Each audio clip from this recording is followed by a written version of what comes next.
कर्म ही जीवन है और परिश्रम ही सफलता की कुंजी। यही संदेश लेकर आती है महाकवि मैथिली शरण गुप्त की वो कविता जिसने भारत की गुलाम जनता को झकझोरा और उन्हें आजादी के लिए लड़ने की प्रेरणा दी। आह्वान। यह कोई साधारण कविता नहीं, बल्कि हर उस इंसान के लिए एक जंगी नारा है जो भाग्य के भरोसे बैठने की बजाय अपने पुरुषार्थ से मंजिल बनाना चाहता है। आज जब हमारा देश नई चुनौतियों से जूझ रहा है, तो ये पंक्तियां क्यों अब भी उतनी ही प्रासंगिक है? चलिए इस कविता की गहराई में उतरते हैं। संसार में जो भी उपलब्धियां हैं, उन सबके पीछे एक ही चीज दिखाई देती है। वह है पुरुषार्थ, परिश्रम, मेहनत। आज कृषि, चिकित्सा विज्ञान आदि के क्षेत्र में जो प्रगति हुई है, वह पुरुषार्थ के बिना भला कैसे संभव हो सकती थी? क्या आलसी व्यक्ति यह सब कर सकते थे? आप 10वीं कक्षा पास करना चाहते हैं, क्या आपके आलस्य से काम बन पाएगा? मात्र भाग्य के भरोसे बैठे रहना, परिश्रम न करना, न तो बुद्धिमत्ता है और न ही सफलता पाने का जरिया। भाग्यवाद तो व्यक्ति को आलसी बना देता है, यह प्रगति का शत्रु होता है। तुलसीदास जी ने यही कहा है, सकल पदार्थ एहि जग माही, कर्महीन नर पावत नाही, तो आलस्य छोड़ो, कर्महीनता त्यागो।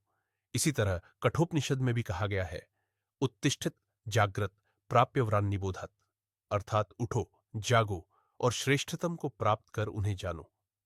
प्रस्तुत कविता का स्वर भी ऐसा ही है। इस पाठ को पढ़ने के बाद आप कर्म और परिश्रम के संबंध की व्याख्या कर सकेंगे। जीवन में उन्नति और प्रगति के लिए पुरुषार्थ के महत्व को स्पष्ट कर सकेंगे। राष्ट्र के विकास के लिए एकता और भाईचारे के महत्व का उल्लेख कर सकेंगे। भाग्यवाद मनुष्य को अकर्मण्य बना देता है, कथन की व्याख्या कर सकेंगे। रूपक तथा दृष्टांत अलंकारों को पहचान कर उनका प्रयोग कर सकेंगे। कविता की पंक्तियों का अपने शब्दों में अवसरानुकूल प्रयोग कर सकेंगे। कविता के भाव सौंदर्य की सराहना कर सकेंगे। कविता की भाषा पर टिप्पणी कर सकेंगे। आइए पहले निम्नलिखित पंक्तियों को ध्यानपूर्वक पढ़ लेते हैं। बैठे हुए हो व्यर्थ क्यों? आगे बढ़ो, ऊंचे चढ़ो। है भाग्य की क्या भावना, अब पाठ पौरुष का पढ़ो। है सामने का ग्रास भी मुख में स्वयं जाता नहीं? हाँ, ध्यान उद्यम का तुम्हें तो भी कभी आता नहीं। जो लोग पीछे थे तुम्हारे बढ़ गए, हैं बढ़ रहे, पीछे पड़े तुम, दैव के सिर दोष अपना मढ़ रहे। पर कर्म तैल बिना कभी विधि दीप जल सकता नहीं। है दैव क्या, सांचे बिना कुछ आप ढल सकता नहीं। आओ मिले सब देश बांधव हार बनकर देश के, साधक बने सब प्रेम से सुख शांतिमय उद्देश्य के। क्या सांप्रदायिक भेद से है इक्के मिट सकता अहो, बनती नहीं क्या एक माला विविधा सुमनों की कहो। आइए पहले अंश को समझते हैं। ध्यान दें कि यह कविता सन 1912 के आसपास तब लिखी गई थी जब हमारा देश गुलाम था। आपने आधुनिक भारत के इतिहास में पढ़ा होगा कि किस तरह सन 1857 के स्वाधीनता संघर्ष में अंग्रेजों ने भारत के लोगों का क्रूरतापूर्वक दमन किया। अंग्रेजों ने अपने यहां की मिलों में बनी विदेशी वस्तुओं से भारतीय बाजारों को भरकर देशी कारीगरों को बेरोजगार बना दिया गया। यह दमन निरंतर जारी रहा। कवि का परिचय सहमी और डरी हुई जनता से हुआ। कवि को आशंका थी कि ऐसी स्थिति में देश की जनता निराश होकर भाग्यवादी न बन जाए, अर्थात भाग्य के भरोसे न बैठ जाए। अतः इस कविता के माध्यम से वह देश की जनता को जगाकर कर्म और संघर्ष की प्रेरणा देता है। हे भारतवासियों, निरर्थक अर्थात बेकार क्यों बैठे हो? अगर अपने दुखों से मुक्ति पाना चाहते हो तो उठो और सफलता की छोटी छूने के लिए चल पड़ो। सफलता पाने अर्थात जीवन में कुछ सार्थक या अच्छा काम करने के लिए चलना ही पड़ता है, परिश्रम करना ही पड़ता है। अब भाग्य के बदलने या परिस्थितियां सुधारने की प्रतीक्षा में बैठे रहना छोड़ो। केवल कर्म या पुरुषार्थ के मार्ग पर चलो, क्योंकि परिस्थितियां अपने आप नहीं बदलती, उन्हें मनुष्य अपने उद्यम से बदलता है। भारतीयों के मन में फैली हुई निराशा और आलसीपन को देखकर कवि को दुख होता है। देशवासियों का उद्बोधन करते हुए कवि एक उदाहरण देते हुए कहता है, तुम जानते हो कि सामने रखा निवाला भी अपने आप मुंह में नहीं जाता, उसके लिए प्रयास करना पड़ता है, यानी हाथ बढ़ाकर उसे उठाना होता है। कवि खेद प्रकट करते हुए कहता है कि यह सब जानते हुए भी हम दुख से मुक्त होने के लिए उद्यम नहीं करते। यह आवश्यक है कि हम समस्त देशवासी निराशा के अंधकार से बाहर निकले, सुस्ती की जकड़न को तोड़ फेंके और देश की दशा सुधारने के लिए हर संभव प्रयत्न में जुट जाए। इसी भाव से संबंधित संस्कृत की एक कहावत है, उद्यमेन ही सिद्ध्यन्ति कार्याणि न मनोरथ है। अर्थात उद्यम या प्रयास करने से ही किसी कार्य में सफलता मिलती है, केवल इच्छा रखने या सपने देखने से नहीं। रामधारी सिंह दिनकर की एक कविता की इस पंक्ति को भी देखिए, खम ठोक ठेलता है जब नर पर्वत के जाते पांव उखड़। अर्थात मनुष्य जब दृढ़तापूर्वक आगे बढ़ता है तो पहाड़ के पांव भी उखड़ जाते हैं। यानी हिम्मत के बल पर पहाड़ पर भी विजय प्राप्त की जा सकती है। हम जिस विकास के चरण पर आज पहुंचे हैं, उसके लिए हमारे पूर्वजों ने पहाड़ को काटकर रास्ते बनाने जैसा असंभव कार्य कर दिखाया है। इस बात से यही सिद्ध होता है कि कठिनाइयों पर विजय पाने का बस एक ही उपाय है, और वह है आलस्य छोड़कर प्रयास और परिश्रम में जुट जाना। आलस्य तो शरीर के भीतर छिपा हुआ शत्रु है। आलस्यम ही मनुष्याणाम शरीरस्थो महान रिपु। इस कविता को पढ़ते हुए इसकी भाषा पर आपका ध्यान जरूर गया होगा। इस अंश में दो प्रयोग अपने सामान्य अर्थ से कुछ भिन्न अर्थ दे रहे हैं। वे हैं आगे बढ़ना और ऊंचे चढ़ना। इनके प्रयोग से अभिव्यक्ति में विशेष अर्थ सौंदर्य आ गया है। आगे बढ़ो और ऊंचे चढ़ो का प्रयोग हमेशा इस अर्थ में नहीं होता।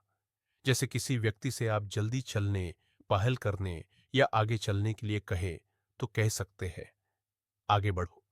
आप किसी लाइन में खड़े प्रतीक्षा कर रहे हैं, आगे के लोग धीरे धीरे आगे बढ़ रहे हैं, आपसे आगे वाला वहीं खड़ा है तो आप उससे कह सकते हैं, आगे बढ़िए या आगे बढ़ो।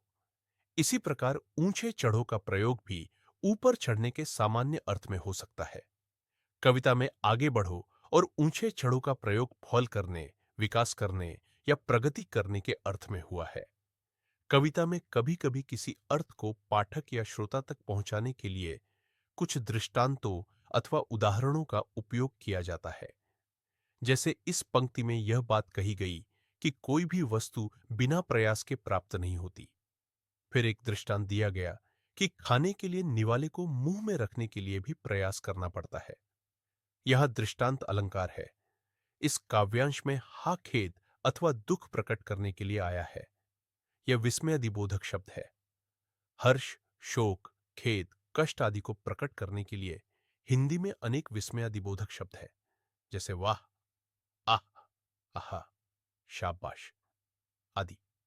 जब यह कविता लिखी गई थी तो देश में स्वाधीनता आंदोलन जोरों पर था और देशभक्त इन पंक्तियों को गाते हुए सत्याग्रह के जुलूसों एवं प्रभात फेरियों में भाग लेते थे। जानते हैं क्यों? क्योंकि इन पंक्तियों में एक ऐसा ओज और प्रवाह है जो निराशा में डूबे हुए व्यक्ति के मन में भी जोश और उत्साह भर देता है। ऐसी भाषा को ओजपूर्ण भाषा कहा जाता है। आइए अब दूसरे अंश को समझने के लिए उसे एक बार फिर पढ़ लेते हैं। इस काव्यांश को पढ़ते हुए आप जान गए होंगे कि कवि ने इसमें भी भारतवासियों को कर्म का पाठ पढ़ाने का प्रयास किया है, पर कुछ अलग ही तरह से, नए उदाहरणों के द्वारा। इस अंश की पहली पंक्ति में कवि एक सूचना देते हुए कहता है कि जो लोग पीछे थे वे आगे बढ़ गए हैं और बढ़ते जा रहे हैं। आप समझ रहे हैं कि यहां किन लोगों के बारे में कहा जा रहा है। इतिहास पढ़ते हुए आपने शायद जाना होगा कि सभ्यता के विकास के दौर में भारत बहुत समृद्ध देश था। इसकी समृद्धि विश्व में विख्यात थी और इसे सोने की चिड़िया कहा जाता था। इसकी तुलना में विश्व के अन्य देश काफी पीछे थे, किंतु आगे चलकर पश्चिम के कई देशों में नए नए आविष्कार किए गए। वहां के लोग परिश्रम और अभ्यास के बल पर अपने देश में औद्योगिक क्रांति ले आए और विकास करते गए। प्रगति के पथ पर अग्रसर उन्हीं देशों की ओर इशारा करते हुए कवि कहता है कि वे लोग आगे बढ़ रहे हैं और हम शासकों के दमन से भयभीत, हताश और निराश होकर भाग्य के भरोसे बैठे हैं। बदलते हुए समय के अनुसार अपने को बदलने के लिए परिश्रम नहीं करते और अपनी हर असफलता के लिए भाग्य को दोषी मानते हैं।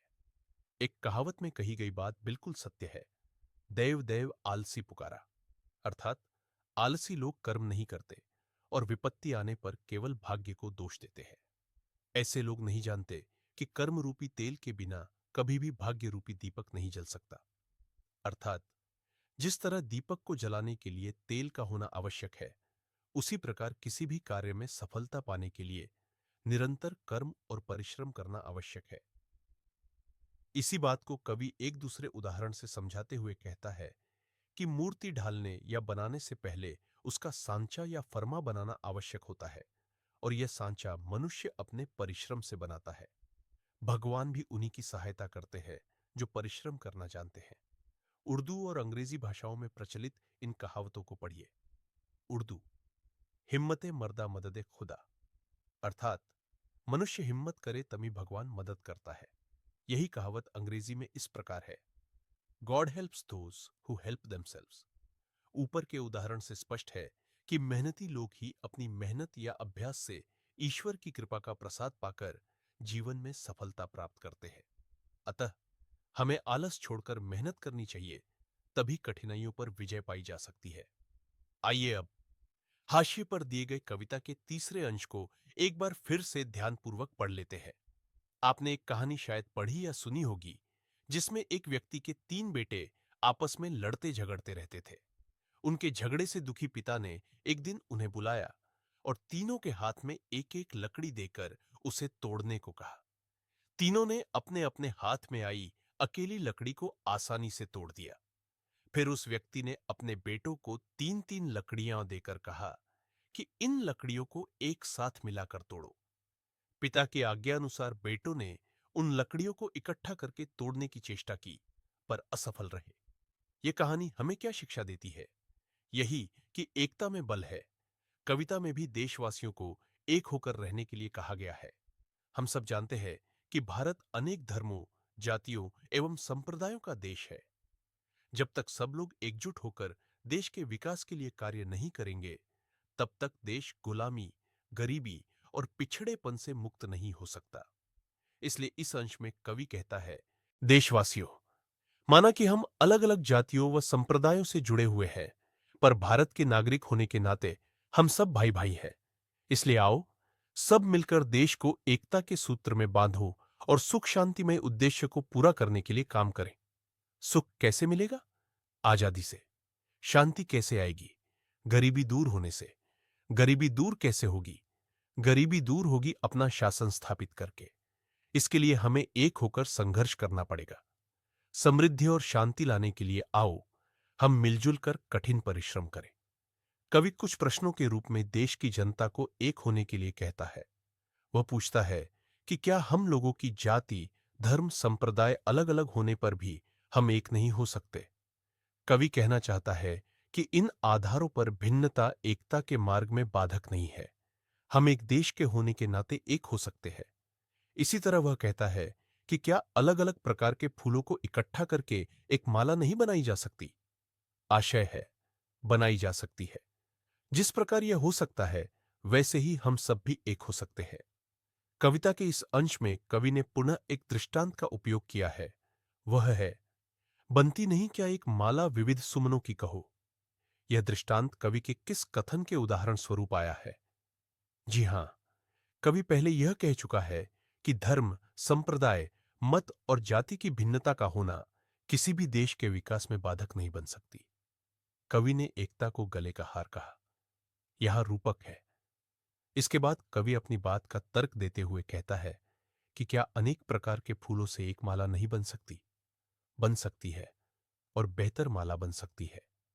ठीक उसी प्रकार हम अनेक भाषाएं बोलने वाले विभिन्न धर्मों के अलग अलग प्रदेशों में रहने वाले लोग मिलकर देश को एक बनाकर उसे बेहतर ढंग से मजबूत कर सकते हैं। वैसे भी भारत को अनेकता में एकता का देश कहा जाता है। मैथिली शरण गुप्त ने सिर्फ कविता नहीं लिखी, उन्होंने एक आंदोलन को जन्म दिया।